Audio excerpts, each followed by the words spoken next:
శ్రీమాత్రే నమః. మిత్రులందరికీ శుభోదయం. ఈరోజు శ్రీ విశ్వావసనామ సంవత్సర కార్తీక శుద్ధ త్రయోదశి సోమవారం. ఈరోజు ఉత్తరాభాద్ర నక్షత్రం మధ్యాహ్నం 1 గంట వరకు ఉంది. తదుపరి రేవతి. ఈరోజు నవంబర్ 3, 2025వ తేదీ సోమవారం. ఈరోజు దుర్ముహూర్తం మధ్యాహ్నం 12:08 అయితే 12:54 వరకు ఉంది. మరలా దుర్ముహూర్తం మధ్యాహ్నం 2:25 అయితే 3:11 వరకు ఉంది. వజ్రం రాత్రి 12:16 అయితే 1:46 వరకు కూడా వజ్రం ఇవ్వడం జరిగింది. ఈరోజు పంచాంగరీత్యా ఈ రకమైనటువంటి ఫలితాలు గోచరిస్తున్నాయి.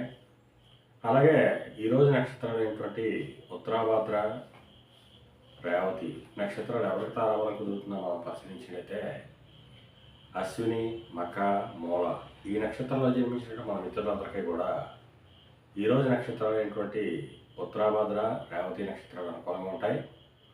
అందువల్ల ఇప్పుడు చెప్పినటువంటి నక్షత్రజాతకులందరికీ ఈరోజు శుభకరంగా ఉంటే అవకాశం ఉంది. అలాగే రాశి ఫలాలను మనం పరిశీలించినట్లయితే మేషరాశిలో జన్మించిన వాళ్ళకి అనారోగ్య సూచన, ధనవ్యయం కలుగుతుంది. వృషభ రాశిలో జన్మించిన వాళ్ళకి చేసేటువంటి వ్యాపారాలు లాభసాటిగా సాగుతాయి. మిథున రాశిలో జన్మించిన వాళ్ళకి ఉద్యోగ అవకాశాలు పెరుగుతాయి. కర్కాటక రాశిలో జన్మించిన వాళ్ళకి పితృరాజ్యానికి సంబంధించిన శుభవార్తలు వింటారు.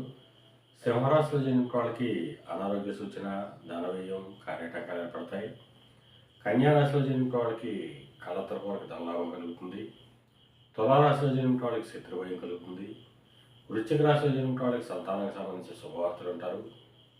ధనురాశిలో జన్మించిన వాళ్ళకి ఆకస్మిక ప్రయాణాలు చేయాల్సిన అవసరం ఉంటుంది. మకర రాశిలో జన్మించిన వాళ్ళకి పరాక్రమంతో ఆదాయాలు ఏర్పడతాయి. కుంభరాశిలో జన్మించిన వాళ్ళకి ధనాదాయం వృద్ధి చెందుతుంది. మేన రాశిలో జన్మించిన వాళ్ళకి కొద్దిపాటి ఆరోగ్యం, కార్యం కలుగుతుంది. ఈరోజు ద్వాదశ రాశి యొక్క ఫలితాలు ఈ రకంగా తెలియడం జరిగింది. అలాగే ఈరోజు పాండిత్యం చేత ధనార్జన చేసిన వాళ్ళకి, అనగా పండితులు కానీ, లాయర్లు కానీ, లేఖలు కానీ, ఆడిటర్లు కానీ, విలేకరులు కానీ ఈరోజు మిక్కిలి శుభదాయకంగా, లాభదాయకంగా ఉండే అవకాశం ఉంది. అలాగే ఫైనాన్స్ రంగంలో ఉన్న వాళ్ళకి కానీ, బ్యాంకింగ్ రంగంలో ఉన్న వాళ్ళకి కానీ, మధురైనటువంటి వస్తువులు క్రయవిక్రయాలు చేసిన వాళ్ళకి కానీ, సముద్రయానం చేసిన వాళ్ళకి కానీ, సముద్ర ఉత్పత్తులు క్రయవిక్రయాలు చేసిన వాళ్ళకి కానీ ఈరోజు శుభకరంగా ఉండే అవకాశం ఉంది.